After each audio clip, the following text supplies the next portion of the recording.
ರಾಜ್ಯದ 413 ಕಾಲೇಜುಗಳ ಪೈಕಿ ಗಾಂಧಿಪುರ ಸರ್ಕಾರಿ ಪ್ರಥಮ ದರ್ಜೆ ಕಾಲೇಜು ಮಾದರಿ ಕಾಲೇಜು ಎಂದು ಆಯ್ಕೆಯಾಗಿದ್ದು, ಖಾಸಗಿ ಕಾಲೇಜುಗಳಿಗೆ ಸವಾಲು ನೀಡುವ ಮಟ್ಟದಲ್ಲಿ ಈ ಕಾಲೇಜಿನಲ್ಲಿ ಗುಣಮಟ್ಟದ ಶಿಕ್ಷಣ ನೀಡಲಾಗುತ್ತಿದೆ ಎಂದು ಗಾಂಧಿಪುರ ಸರ್ಕಾರಿ ಪ್ರಥಮ ದರ್ಜೆ ಕಾಲೇಜು ಪ್ರಾಂಶುಪಾಲರಾದ ಶ್ರೀಮತಿ ಫರ್ಜಾನ್ ಪಠಾಣ್ ಅವರು ತಿಳಿಸಿದ್ದಾರೆ.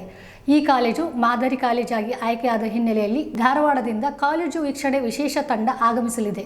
ಇದು ಮಾದರಿ ಕಾಲೇಜು ಎಂದು ಅನುಮೋದನೆಗೊಂಡರೆ ಈ ಕಾಲೇಜಿಗೆ ಹೆಚ್ಚಿನ ಅನುದಾನ ಲಭ್ಯವಾಗಲಿದೆ ಎಂದು ತಿಳಿಸಿದರು. ಹೌದು, ರಾಜ್ಯದ 413 ಕಾಲೇಜುಗಳ ಪೈಕಿ ಗಾಂಧಿಪುರ ಸರ್ಕಾರಿ ಪ್ರಥಮ ದರ್ಜೆ ಕಾಲೇಜು ಮಾದರಿ ಕಾಲೇಜು ಎಂದು ಆಯ್ಕೆಯಾಗಿದ್ದು, ಖಾಸಗಿ ಕಾಲೇಜುಗಳಿಗೆ ಸವಾಲು ನೀಡುವ ಮಟ್ಟದಲ್ಲಿ ಈ ಕಾಲೇಜಿನಲ್ಲಿ ಗುಣಮಟ್ಟದ ಶಿಕ್ಷಣವನ್ನು ನೀಡಲಾಗ್ತಿದೆ. ಹೀಗಂತ ಗಾಂಧಿಪುರ ಸರ್ಕಾರಿ ಪ್ರಥಮ ದರ್ಜೆ ಕಾಲೇಜು ಪ್ರಾಂಶುಪಾಲರು ತಿಳಿಸಿದ್ದಾರೆ.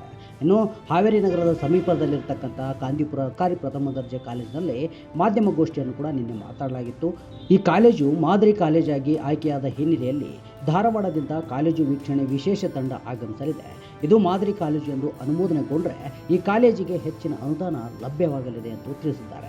ಇನ್ನು ಈ ಕಾಲೇಜು 2006 ಮತ್ತು 7ನೇ ಸಾಲಿನಲ್ಲಿ ಹಾವೇರಿ ನಗರದ ಪುರಸಭೆ ಕಟ್ಟಡದಲ್ಲಿ ಕಾಲೇಜು ಆರಂಭ ಆಗಿತ್ತು. BA ಮತ್ತು BCom ಕೋರ್ಸ್ಗಳಿಗೆ 243 ವಿದ್ಯಾರ್ಥಿಗಳು ದಾಖಲಾಗಿದ್ದು, 2010ರಲ್ಲಿ BSc ಮತ್ತು 2012ರಲ್ಲಿ ಅರ್ಥಶಾಸ್ತ್ರದಲ್ಲಿ ಸ್ನಾತಕೋತ್ತರ MA ಎಕನಾಮಿಕ್ಸ್ ಪದವಿಗಳನ್ನು ಆರಂಭಿಸಲಾಗಿತ್ತು ಎಂದು ತಿಳಿಸಿದರು. ಇನ್ನು ಧಾರವಾಡದಿಂದ ಇಂದು ಕಾಲೇಜು ವೀಕ್ಷಣೆಗೆ ವಿಶೇಷ ತಂಡ ಆಗಮಿಸಿದ್ದು, ಎಲ್ಲವನ್ನ ಪರಿಶೀಲನೆ ಮಾಡಲು ತೊಡಗಿಕೊಂಡಿತ್ತು ತಂಡ. ಈಗ ನಮ್ಮ ಕರ್ನಾಟಕ ಸರ್ಕಾರದಲ್ಲಿ, ಕರ್ನಾಟಕ ರಾಜ್ಯದಲ್ಲಿ 440 ಸರ್ಕಾರಿ ಪ್ರಥಮ ದರ್ಜೆ ಕಾಲೇಜುಗಳು ಇದ್ದವು. ಅದರಲ್ಲಿ 68 ಕಾಲೇಜುಗಳಿಗೆ ಮಾಡೆಲ್ ಡಿಗ್ರಿ ಕಾಲೇಜಸ್ ಅಂತ ಮಾನ್ಯತೆಯನ್ನು ಕೊಡಲಿಕ್ಕೆ ಒಂದು ಟೀಮ್ ಬರ್ತಾಯಿದೆ.